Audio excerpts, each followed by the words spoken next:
हरे कृष्णा सभी डिवोटीज। तो आज की इस वीडियो में हम बात करेंगे चतुर्मास व्रत के बारे में। 21 तारीख से चतुर्मास स्टार्ट है। अगर आप चतुर्मास व्रत का पालन करेंगे तो भगवान कृष्ण आपसे बहुत प्रसन्न होंगे और आपकी भक्ति में वृद्धि होगी। सबसे पहले हम जान लेते हैं चतुर्मास व्रत के अंदर हमें क्या क्या चीजें करनी है, क्या चीजें स्वीकार करनी है, क्या चीजें त्यागनी है। सबसे पहले बात करेंगे क्या चीजें स्वीकारनी है, उसके बाद हम बात करेंगे क्या चीजें त्यागनी है। सबसे पहले क्या चीज स्वीकार करेंगे, धाम में आपको वास करना है। वृंदावन धाम है, जगन्नाथपुरी धाम है, मायापुर धाम है, इनमें से कहीं भी धाम में जाकर आप निवास कर सकते हैं। पूरे महीने नहीं कर पा रहे हैं तो महीने में एक दो बार आप जा सकते हैं।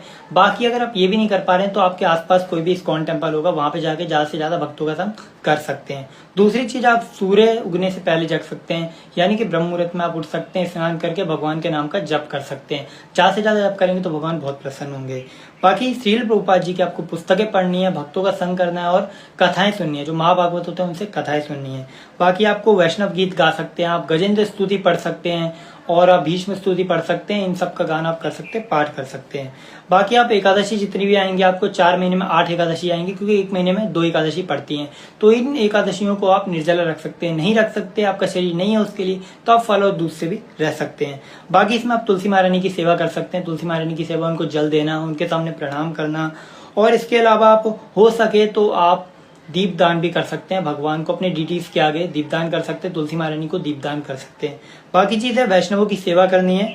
तो अभी तक हमने जाना कि चतुर्मास के महीने में हमें क्या क्या चीजें स्वीकार करनी चाहिए। अब हम जानते हैं कि क्या क्या चीजें हमें त्यागनी है, क्या क्या चीजें हमें नहीं करनी है इस महीने। सबसे पहली चीज, जो चतुर्मास का पहला महीना आएगा उसमें हमें हरी पत्तेदार सब्जियों को त्याग करना है। जो दूसरा महीना आएगा उसमें हमें दही का त्याग करना है। तीसरे महीने में हमें दूध का त्याग करना है। और चौथा जो महीना आएगा उसमें हमें उड़द की दाल का त्याग करना है। इस समय हमें ज्यादा से ज्यादा भक्तों का संग करना है, किसी वैष्णव की निंदा नहीं करनी है। और कोशिश करें कि ज्यादा नहीं सोएं, कम सोएं, चटाई पर सो सकते हैं, वैष्णव ब्रह्मचर्य का पालन कर सकते हैं।